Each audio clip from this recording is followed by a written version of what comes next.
To my left, my immediate left, I have the interim president of UEUKA, that is President Moses Biancosia Buenje, and our president is a teacher and a businessman by profession. Thank you and welcome, Mr. President. Thank you. Next to the president, we have the old lady of the clan. That's Daisy Vierohanga. Thank you. Daisy is a co-founder of the Bunyoro Kitara Development Association in the UK, which is a cultural and economic development group of the Bunyoro region. She also represents the Emiratus of Omukama, King of Bunyoro. Thank you, and you're welcome. Thank you. Thank you. Mwevale muno. Thank you. Next to Daisy, we have Mr.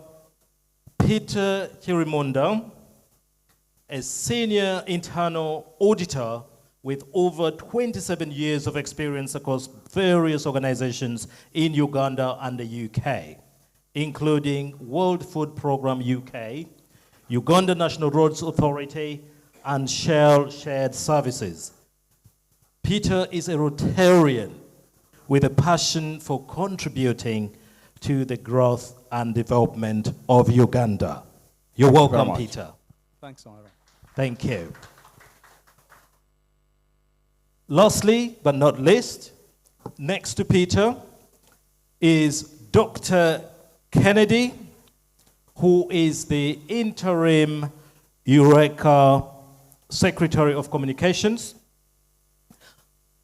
Dr. Kennedy is a strategic communications consultant, communications advisor to the Greater London Authority, and represents Lambeth Council at the Mayor of London's Assembly Communications. Thank you and welcome. Thank you. Thank you very much. Now, our discussion will be around UEUKA. And I pray that to all the guests and the members of UEUKA gathered here today will take the passion, the inspirations, and some of the details that you will share with us today so that we and anyone out there would want to be involved can come in. So allow me to pose my first question. Can any of you walk us through the process of the establishment of this great association we are calling UEUKA today, and what key decisions were made along the way, including the selection of the governance committees? Thank you. Since I have the microphone, I guess the lot has fallen on me. It has. Yeah. Thank you. Yeah. UEUKA didn't start originally as UEUKA, really. We started it as Uganda Diaspora Association. It started as a simple idea, but that began incubating, largely because of the interaction and the community engagement that the Uganda High Commission had or are having with the Ugandans in the UK, especially the diaspora desk. And when I say that, I mean Madame Miriam, who has been very, very pivotal in speaking to Ugandans, attending Ugandan events, attending different associations, functions. It's no wonder that there's a lot of enthusiasm and interest being shown in this association because of the interaction that some of you have had with Miriam in the different events that she has been attending. So the whole idea was that we should come together and form an umbrella association that would bring Ugandans of different creed, different tribes, different political affiliations under one umbrella. And while we're at it, we should discard all the things that separate us and focus on the things that would bring us together as Ugandans. And the key denominator here is Uganda. So in the initial stage of the formation of this organization, we used to meet kindly through her generosity, Madame Miriam's house. And I have to say, she does make she's such a fantastic host. And that was all out of her own volition. We would congregate once every end of month, the last Saturday of every month. We started doing this in July of 2024. So every last Saturday of the month, we would meet at Madame Miriam's place, starting from about 3 p.m. And we would brainstorm. When we first started, it was a stab in the dark. We didn't know exactly what kind of complexion this organization will take. But as we carried on meeting and discussing, we started putting the finer pieces together and fine-tuning it. We ended up with UEUKA. That's what we have today. In terms of its objectives, as you can see from our banner here, one of the key, our strapline is uniting Ugandans in the UK and Europe for sustainable development, unity and empowerment.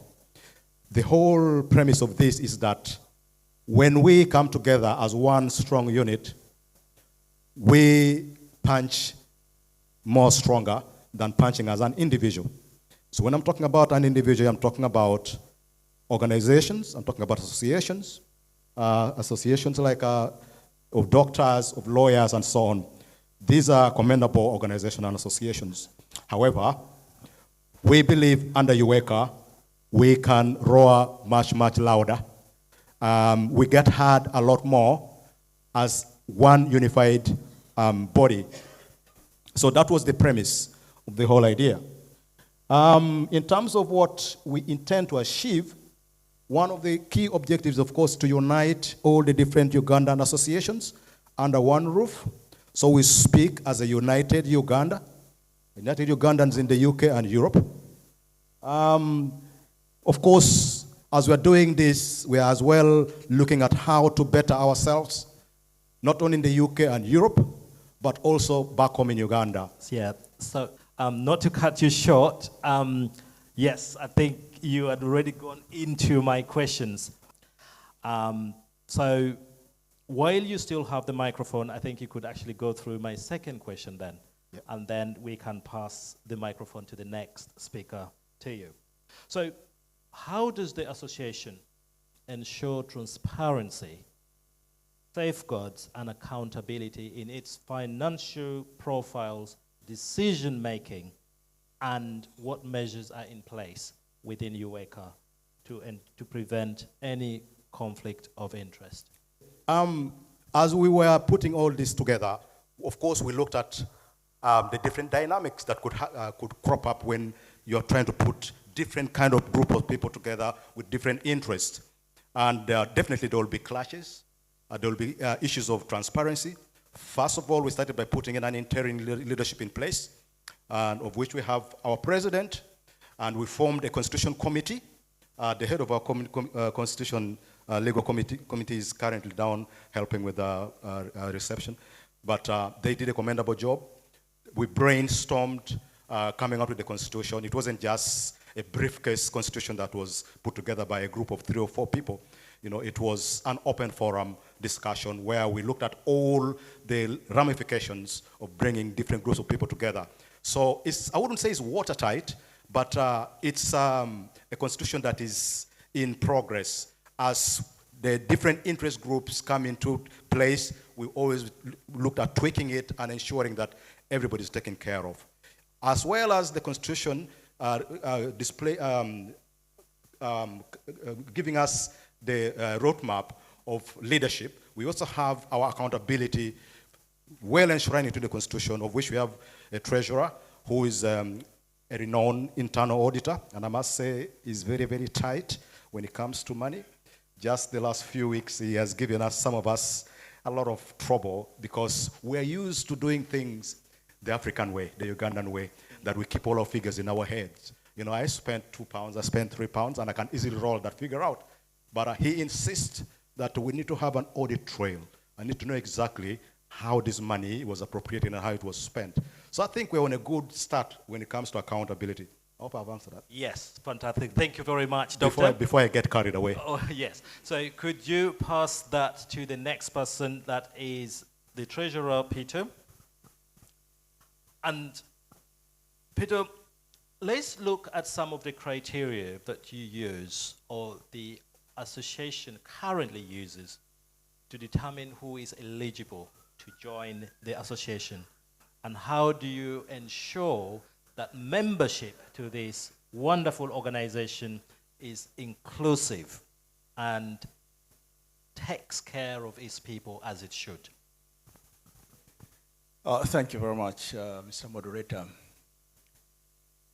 To be eligible to join the association is as simple as being Ugandan, period. Thank you. Now, after qualifying as a Ugandan, you pay a small fee for joining the association of only £10. And where we are right now, we have put systems in place whereby you can pay the money directly to us to the bank account. And that goes on record straight away as a member who has joined the association. And to that effect, therefore, I would encourage every Ugandan here present and absent to make sure you join at that very minimal fee and become a member of UEUKA. Thank you. Thank you very much. That was straight to the point. Thank you.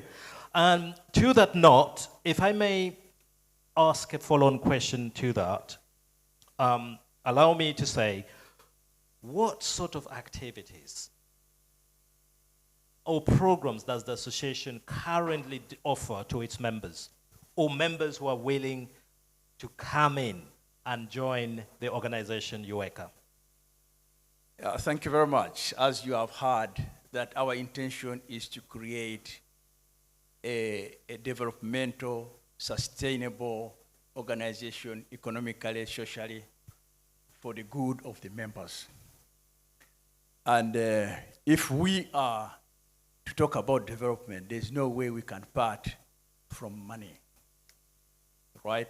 So what we want to do is to make sure that our members, first and foremost, get value for their money, in that there is good accountability for the money that they have put into the organization. Secondly, we want to put in place avenues of mobilizing resources, because if we are talking about unity, we can also unite by putting our resources together. And when we put the resources together, we are able to do something big for all of us. It is on record that the diaspora sends a lot of money to our country back in Uganda. But I can tell you, without fear of contradiction, that every Ugandan here present has a story to tell of what happened to their money which they sent down there. So, how about if we come up as a diaspora, form a circle where we pool our monies together and go back in Uganda, instead of starting those small businesses where relatives and friends cheat us, and we do our big thing, very well assured, having put in place good management, controls, and checks to make sure that, first and foremost, we are earning from our money, whether we are there or not. I can give a typical example. If we here, through our make a big circle, raise a lot of money, and we go to the government of Uganda and say, you know, government, we want to join the electricity industry. We want to generate electricity. The government has a lot of land which they give to investors. And say, okay, we are going to make a solar farm and generate electricity to the grid. And then the proceeds we distribute to our members. So you'll be sitting here as your money flows in. Other than go there, do a small business, you are cheated. So that's one of the big benefits that we are trying to look at to make our members benefit as members of the association. And then thereafter, we can also think of giving back to society, where as an association, we can go down and say, okay, let's go and do such and such a thing in Uganda. But first and foremost, we need to mobilize ourselves, put our resources together. Now, I would like to add that in many cases, people fear to join such savings associations that, you know what, my money will be stolen. Or if I'm to use the Ugandan word, that my money will be misappropriated. You know, Ugandans like toning down evil. Instead of saying the money is stolen, they say it's misappropriated. So I would like to assure such people that we are living in a digital age where we have got systems and controls in place where we can put in place very strong systems that are good enough to make sure that there is outright accountability, and for everything that is going is happening, there is clarity for everyone to see. And good enough, all of you that have come from Uganda and live here, you know how systems here work. That systems are in place, they are enforced, and things fall in place. And like with us there, where sometimes there's a system in place, and then there are people who can override the system. So for us, we shall create a system which cannot be overridden, irrespective of whether you are the president or the treasurer. The system is the system. And we shall make sure there's accountability. Thank you very much, Peter. I think, yes, thank you. Accountability, safeguards, and ensuring that the activities are actually aligned to the objectives and the mission that the organization is set out for. Thank you very much, Peter. Now, I'm not going to ask a follow-up question to you, yet I had one. Let me, because of time, I will go straight to the next speaker, to you, and that is the old lady of the clan, so Daisy. Now, this question goes to the hearts of many who are here. That while the generations, while values, while culture gets set up, and I'm speaking specifically on UEUKA as an organization, we have seen what UEUKA stands for. We've been told about its objectives, and now we are asking the question, does this organization have a continuity plan? How will young people be involved? Because when I look up, I don't see young people in the room. How will they be involved? How will they understand what needs to be done? Thank you very much. This is a tough one, but let us try to solve it together. Young people.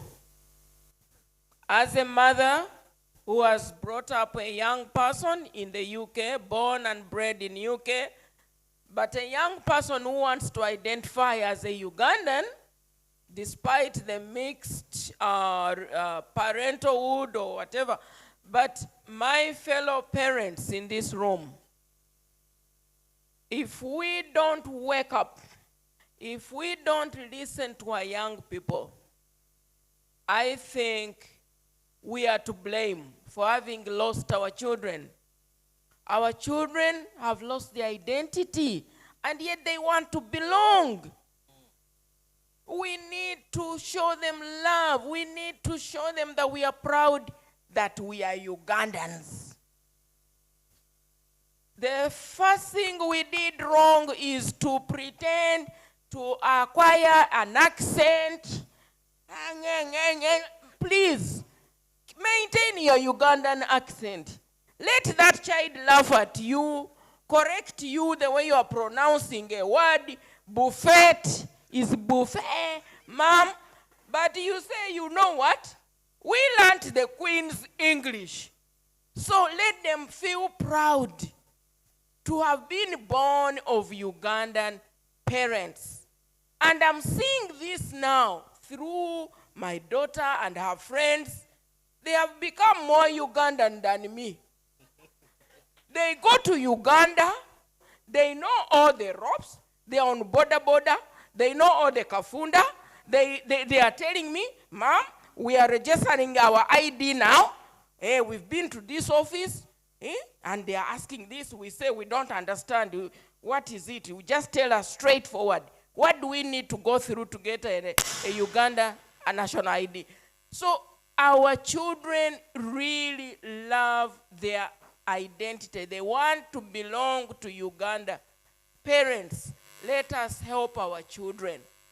I remember setting up a traditional dance group of children called Sesekere Kitara. But those children, what they gained from getting together and learning a cultural dance from Uganda, up to today, those are the principles, that's the discipline that has made them go back to Uganda. Even when we are not there, the young people are heading to Uganda. If the visa section can tell you how many young people have gone to Uganda without us parents, many. Please, this is the time for us, UEUKA, to capture, to engage, to involve, and let the young people identify as Ugandans. They really want to invest in real estate. They want to invest in hospitality. They want to invest in cultural groups. But let us help our young people. Let them feel they belong. Right now, they say, Mommy, you want us to come. But old people, always old people, you talk to us, you tell us. We want to tell you. Please, let the young people tell us. Let us not talk at them. Let them talk to us. Thank you. Thank you. Thank you very much. I think that is a very, very heartwarming plea to all the parents that young people have got to come in. So, President, how will it be done? How will UEUKA get the young people through the door and let them take positions within this organization? Thank you. Like Doctor said, we are starting with baby steps. But just to let you know, we have a plan to have activities, games, and even in the office, we are planning to have a representative, a youth representative to represent the kids. Then every independence, they only invite the older people. So we shall request the High Commission, whenever they are planning for independence celebrations, they should also include how the kids can be part of our celebrations. And then we are planning for summer activities. Then, as you know, the Uganda Airlines is going to be flying directly from here to Uganda. We want to have discussions with them as an association, if they can give room every summer, maybe discounts for our kids to fly and enjoy the activities in Uganda. Yeah, everything is in plan, basically, baby steps. Thank you very much. Thank you. I think that's a very, very good offer that we will need to take. Small addition, very small. Thank you. Just to add as well that we have within the executive youth coordinator. I saw him walking in, cynically coming in. Isaac, are you around? Yeah. One of the things that we want to do as UEUKA is to make young people feel valued. And we know that they're highly skilled young Ugandans. And I'm proud to say Isaac has done a fantastic job to build our website. No, he did it himself single-handedly. So it is one of those things that we want to let our young people know that they have a contribution to make in the development of Uganda. The future belongs to them, not us. Our job is to steer them, give them our wisdom, because our wisdom comes through a lot of stumbles. So it is our responsibility now to tell them, don't step there. I once stepped there, I got harmed. This is the right path. Thank you. Thank you very much. And I think I do have Isaac on my program. Due to time, I've got one last question to ask, and I will fire it to any one of the panelists. We cannot run away from one specific thing, and that is the political and governance side of things. Now, how does the association, UEUKA, plan to maintain its non-partisan status, and what measures are in place to prevent political interference and influences? Since I have 2 the minutes, mic, please. Yes. I will say something small about that. Like I said, that to belong to UEUKA, all you need is to be Ugandan.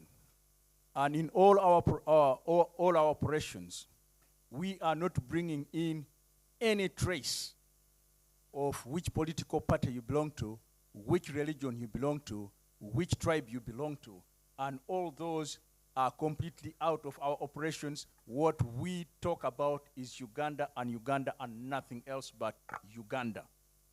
Because at the end of the day, after you have been a Muslim, after you have been a Catholic, after you have been a political activist, you remain Ugandan.